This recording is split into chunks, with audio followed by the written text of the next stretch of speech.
Hi, Posakis, Good News Planet. I'm here with a good friend, a fellow peace lover, and a wise man, had a wonderful dad, and a best-selling book now, doing really, really well on Amazon. Sir Ivan, hi, how are you today? Fantastic. You know, it says here, here's the title of what we're going to talk about. Insights Edition, a wonderful, well-known company, proud to announce the publication of Joshua M. Greene's Unstoppable today. I think it was April 8th, 2021, Yom HaShoah, Holocaust Remembrance Day. Insight Edition is honored to publish this biography of Siggi B. Wilzig, astonishing journey from Auschwitz survivor and penniless immigrant to a Wall Street legend. And we have the big honor to be speaking with his son today, who we have spoken to over the years, because he is such a wonderful philanthropist and a man of peace, and I'm crazy about you. Hello, how are you today, Sir Ivan? Fantastic. Good, good. You got a beautiful view of what's that behind you? Miami Beach. All right, that's a nice place for a Jewish boy to go. Spent a lot of winters there growing up, being a New Yorker. And so congratulations. I know, I remember talking to you in your house out there in the Hamptons.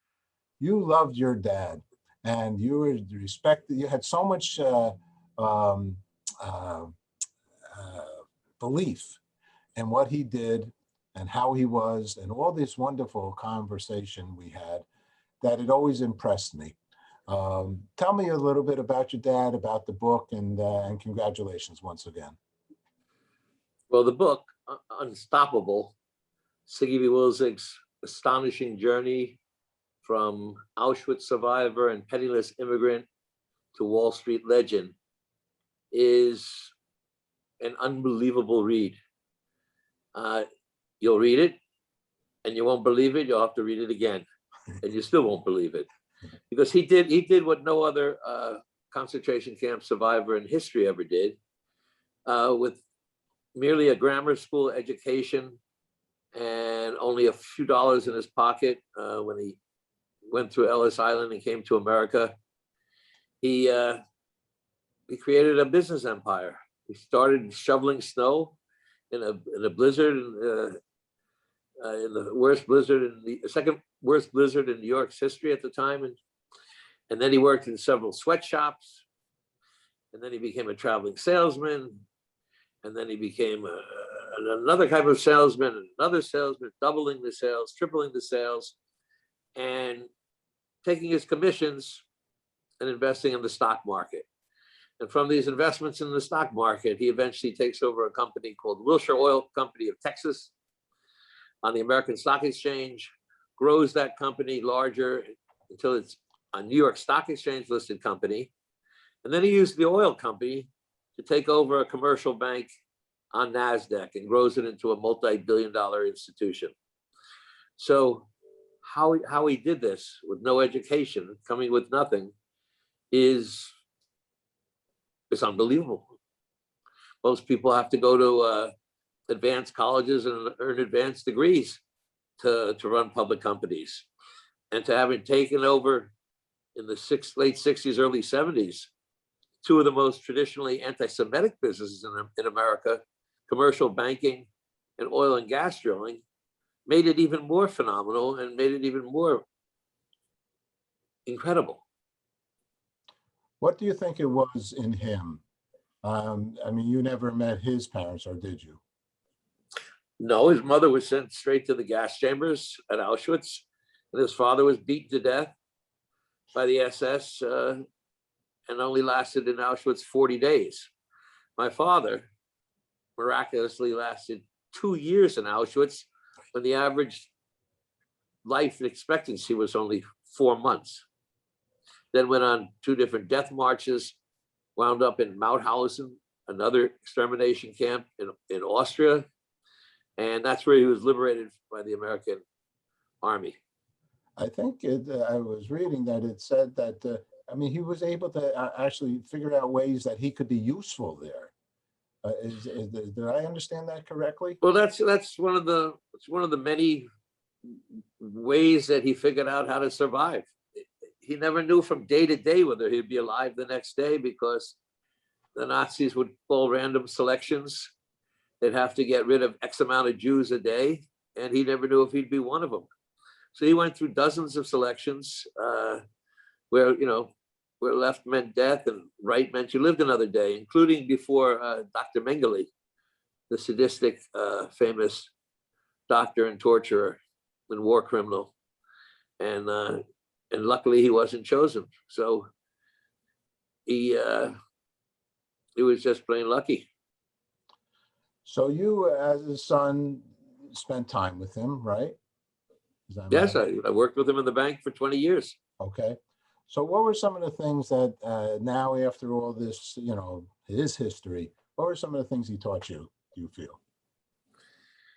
Well, one of the things he taught me is that when you have an obstacle or you're having trouble accomplishing something, or you don't think you can do it, he said, you just stick with it, because as long as you're alive and have the will, you can do it. It's only when you're dead that you can't, that everything comes to an end. But if you're not dead, there's always hope and there's always life. Did he have a good sense of humor? He had an amazing sense of humor. It was like living with Jackie Mason, who they were identical in height and had an identical sense of humor. And for my father's 70th birthday, I arranged for the family to sit front row for Jackie Mason's opening night show in Manhattan, to go backstage, to go to the producer's party. And then after my father had the evening of his life with his idol, the next day we took him to dinner at a kosher steakhouse in New York, and in walks Jackie Mason. I arranged for him to have dinner with our family, and he spent hours kibitzing with my father, back and forth, trading jokes and insults. You're such a mensch. I went to lunch at Fine and Shapiro's on 72nd. Since you know the city, I'll say it. But now Fine and Shapiro's has become pastrami queen over here. Where we had lunch there yesterday. I went with Jackie one time. One time we played back his CD at a Passover Seder.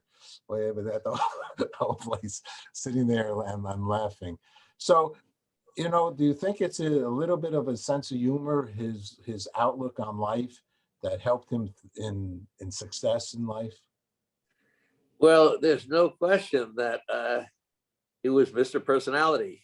Not only did he have the energy of three men, and was a complete workaholic, which accounted for a great deal of his success, but he loved what he was doing. And both customers, employees, they became extended family. He lost 59 relatives in the Holocaust. Very few survived. So his employees and his customers became like his new family. So he enjoyed going to work because it was like seeing the family. He enjoyed getting new customers. It was, every time he got a new customer, it was like adding a new member to the family. So, so he loved what he was doing. He was a super salesman, super charming, very handsome, with a big head of wavy hair that all the women would swoon over. And between his sense of humor, his brains, and his energy, he was a magnet. Everybody wanted to do business with him. Everybody wanted to know who Siggi Wilzig was. Sir Ivan, I will say you have followed in his footsteps, because I know about your outreach to others. You love to have community around you and party, or making some of your music, which is songs such as an Imagine, and such a, songs that are meant to bring people together. I think, you have done really, really well. Your dad, I'm sure, is very smiling down, or smiling under, or smiling on the side. He's here with us now, and I'm proud of his boychik, his little boy. I hope so. I see so. I know so, because you have that warmth about you as well. So how did you break down? So now this is a man that has a lot you could write some volumes on. How did that go about? How did you select to move forwards to create a book?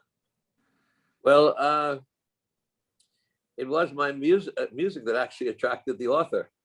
He was fascinated by one of my music videos, And then in conversation, I found out that he was an author and he had done Holocaust books. I said, send them to me. He sent me the books. One of them was called Justice at Dachau. And after reading that, I decided he's the one. The time has come.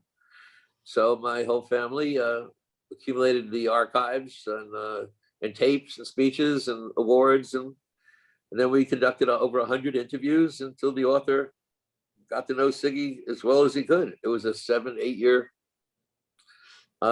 job. You have to be very meticulous when you write a book about the Holocaust because of Holocaust deniers. So it took an extra long time, and it's a masterpiece. There's a reason why it's the #1 Amazon bestseller on the Jewish biography list. Mazel tov. Well, thank you. It's beautiful.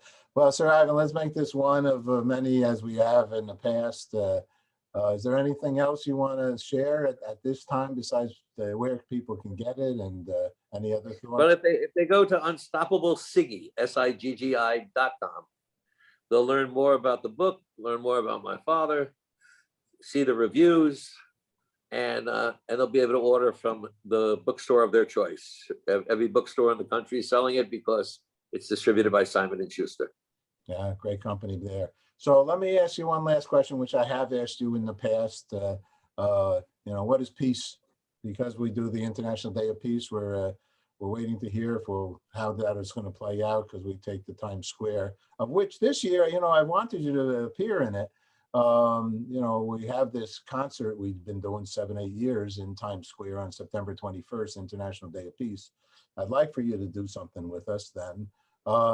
But I'm waiting to hear what's going to be in Times Square, and we also were in Central Park. So, and other places in the world. So, and it's done really nicely. We had what a show we had to, but I want you in it. You are well deserving of being in it. What is peace for you, Sir Ivan? What's peace mean to you? Well, there's peace in terms of countries not being at war, and there's peace of mind. My charity, the Peaceman Foundation, helps people with PTSD, with post-traumatic stress disorder. And these are people who, for whatever reason, whether it was a genocide, a rape, a terrible accident, a crime, where they were traumatically affected and the results were permanent. So there's many different, so we try to help to find cures and treatments for those that suffer from PTSD and can't go on with their lives, and to help those groups most afflicted with PTSD, which the two that come to mind are the LGBT community, because their bullying and suicide rate are through the roof, and also our soldiers coming back from Iraq and Afghanistan. They've seen the worst of the worst and are traumatized from having seen their friends blown to bits, and it's hard for them to adjust back to society. So the Peaceman Foundation tries to help them also. Okay, Sir Ivan, and how about some music? Where can we go to hear some of your music? The music can be found on every music online retail store you can think of, from iTunes to Beatport, Spotify. And they find it under what name? It's under Sir Ivan. Okay, sounds like a good name to work with. All right, Sir Ivan. Well, thank you once again. Shalom, and much continued success for what you have, I know, so many years been working on, to now bring it out to fruition. So thank you very much. That's our thing. All right, my friend. You take care. Bye-bye. Thanks.